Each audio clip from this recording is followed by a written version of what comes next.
C'est un pasteur, auteur du livre Le pouvoir des femmes, activiste des droits humains, docteur en gynécologie, fondateur de l'hôpital et de la Fondation Panzi, cité parmi les personnes les plus influentes du monde en 2016 par Time Magazine, détenteur du prix Héros pour l'Afrique en 2016, prix Nobel de la paix, mais on l'appelle aussi le réparateur des femmes. Denis Mukwege, biographie.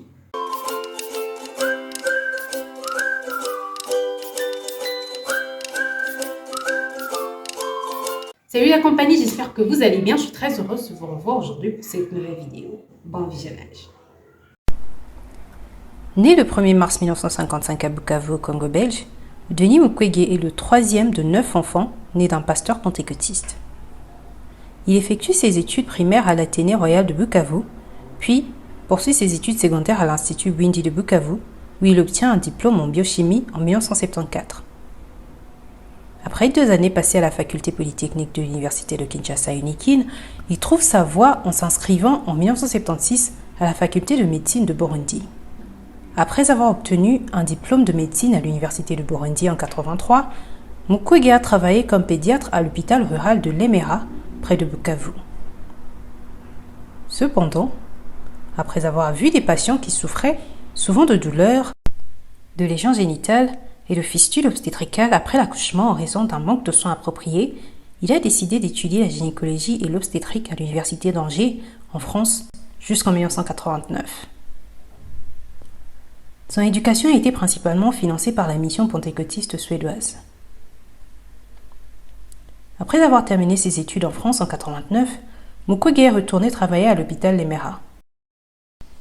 En 1996, suite au génocide des Tutsis et des Hutus au Rwanda, des milliers de personnes se sont réfugiées au Congo et ont créé des camps de réfugiés le long de la frontière de la République démocratique du Congo et le Rwanda pendant 2 ans, jusqu'à ce que le gouvernement rwandais décide de détruire ces camps.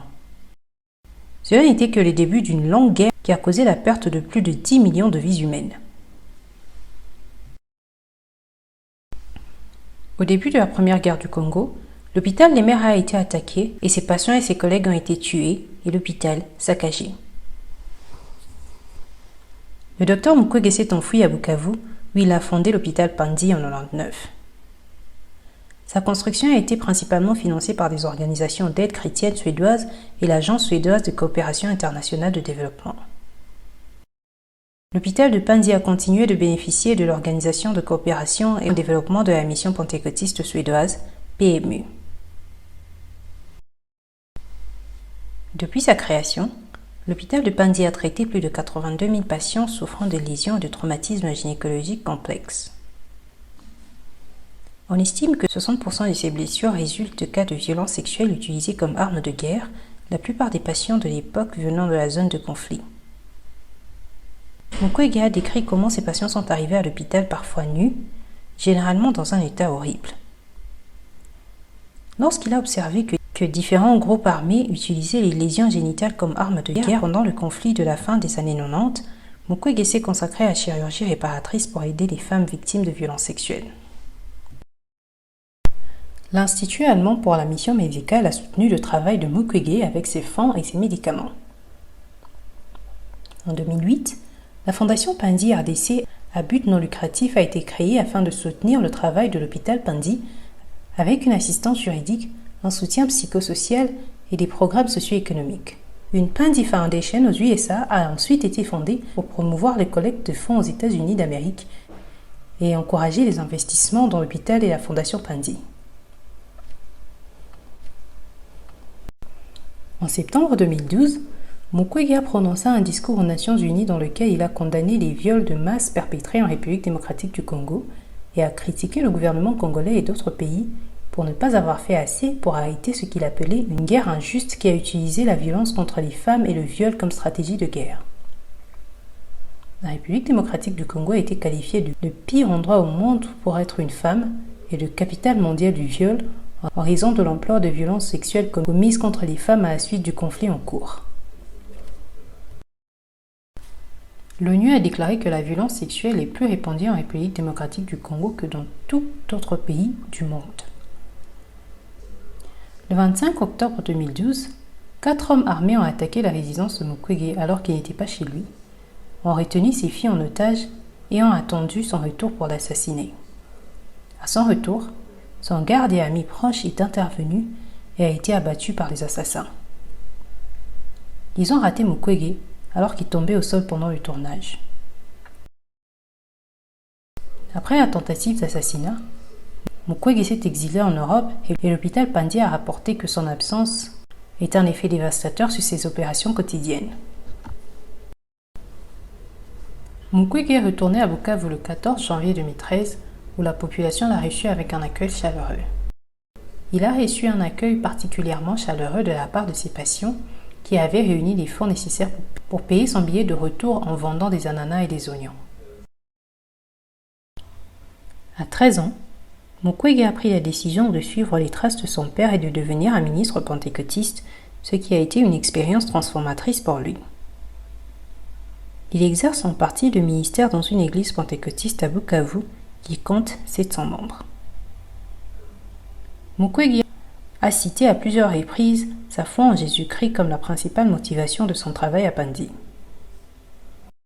L'hôpital de Pandey est géré par le mouvement pentecôtiste congolais CEPAC et a été soutenu en permanence par le mouvement pentecôtiste suédois.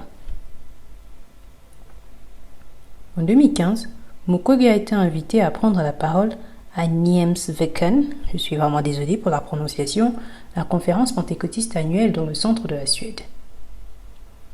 Et il dit « De cet endroit, les gens ont prié pour mon pays bien-aimé et ce soir, c'est un privilège pour moi de me tenir ici en tant que le fruit de vos prières. Ma congrégation appartient au mouvement pentecôtiste congolais CEPAC et avec environ 1 million de membres, elle est le fruit de vos prières. L'hôpital de Pandey est le fruit de vos prières. L'Église doit être basée sur la prière. La Bible nous dit d'être reconnaissant et donc, je veux être un représentant pour tous ceux qui ont reçu la bénédiction, les bénédictions de vos efforts dans mon pays et ailleurs en disant merci du fond du cœur. Le docteur Mukwege a fondé la Cité de la Joie avec Eve Ensler et Christine Schiller de Shriver, désolé pour la prononciation, comme lieu de soutien aux femmes victimes d'agressions sexuelles comme armes de guerre et traitées à l'hôpital de Pandey.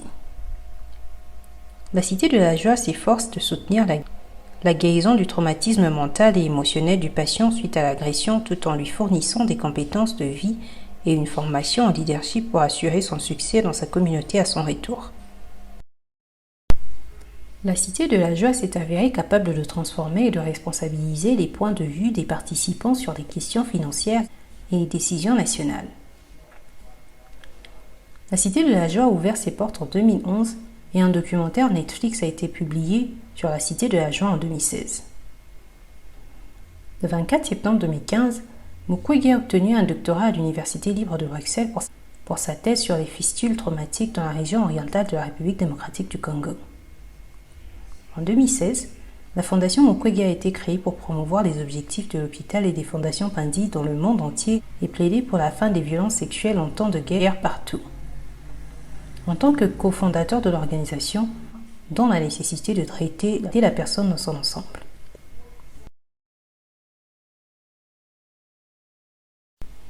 En 2018, il a été co-récipiendaire avec la militante yazidi Nadia Morad du prix Nobel de la paix.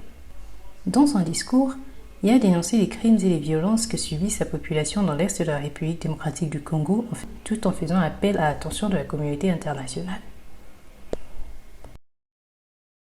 Je m'appelle Denis Mukwege. Je viens d'un pays le plus riche de la planète. Pourtant, le peuple de mon pays est parmi les plus pauvres du monde. La réalité troublante est que l'abondance de nos ressources naturelles, or, coltan, cobalt et d'autres minéraux stratégiques, alimente la guerre, source de la violence extrême et de la pauvreté abjecte en République démocratique du Congo. Nous aimons tous les belles voitures, les bijoux, les gadgets. J'ai moi-même un smartphone. Ces objets contiennent des minéraux qu'on trouve chez nous, souvent extraits dans des conditions inhumaines par des enfants jeunes qui sont victimes d'intimidation et de violences sexuelles. En conduisant votre voiture électrique, en utilisant votre smartphone, en admirant vos bijoux, réfléchissez un instant au coût humain de la fabrication de ces objets. En tant que consommateur, le moins que l'on puisse faire,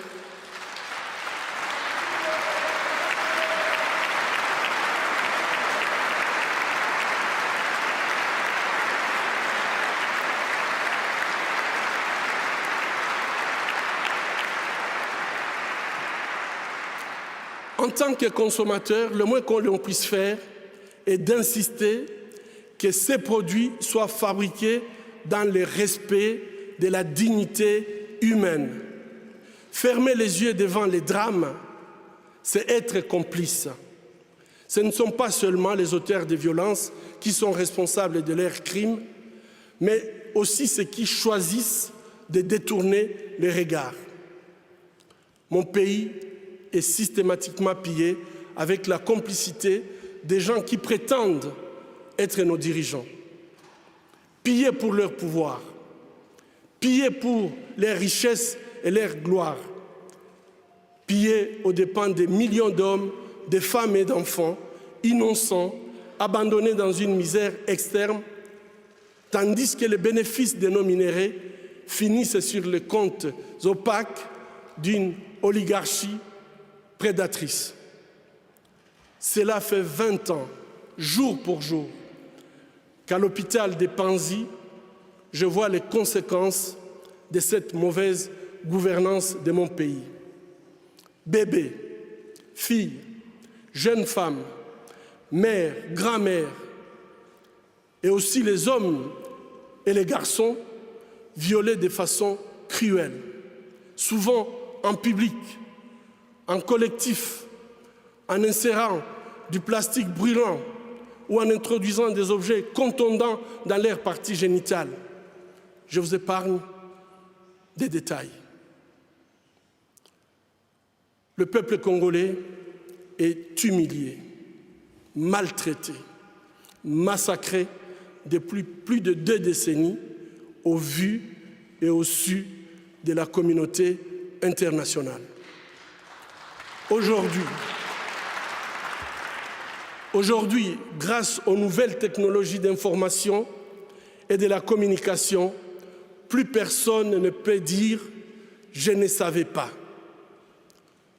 Avec ce prix Nobel de la paix, j'appelle le monde à être témoin et je vous exhorte à vous joindre à nous pour mettre fin à cette souffrance qui fait honte à notre humanité commune. Les habitants de mon pays ont désespérément besoin de la paix. Mais comment construire la paix sur des fausses communes? Comment construire la paix sans vérité ni réconciliation? Comment construire la paix sans justice ni réparation? Au moment où je vous parle, un rapport est en train de moisir dans les tiroirs d'un bureau à New York. Il a été rédigé à l'issue d'une enquête professionnelle et rigoureuse sur les crimes de guerre et les violations des droits humains perpétrés au Congo. Cette enquête nomme explicitement des victimes, des lieux, des dates, mais élude les auteurs. Ces rapports du projet Mapping, établi par le Haut Commissariat des Nations Unies aux droits humains, décrit pas moins de 617 crimes de guerre et crimes contre l'humanité, et peut-être même des crimes de génocide. Qu'attend le monde pour qu'il soit pris en compte? Il n'y a pas de paix durable sans justice. Or, la justice ne se négocie pas. Ayons le courage de jeter un regard critique et impartial sur les événements qui sévissent depuis trop longtemps dans la région des Grands Lacs. Ayons le courage de révéler le nom des auteurs des crimes contre l'humanité pour tout simplement éviter qu'ils continuent d'endeuiller cette région martyre. Ayons le courage de reconnaître nos erreurs du passé. Ayons le courage de dire la vérité et effectuer le travail de mémoire. Chers compatriotes congolais, ayons le courage de prendre notre destin en main. Construisons la paix. Lorsque le Royaume-Uni a assumé la présidence du G7 en 2021, Mukwege a été nommé par le ministre britannique des Femmes et de l'Égalité, Liz Truss, au nouveau Conseil consultatif de l'égalité des sexes, présidé par Sarah Sands.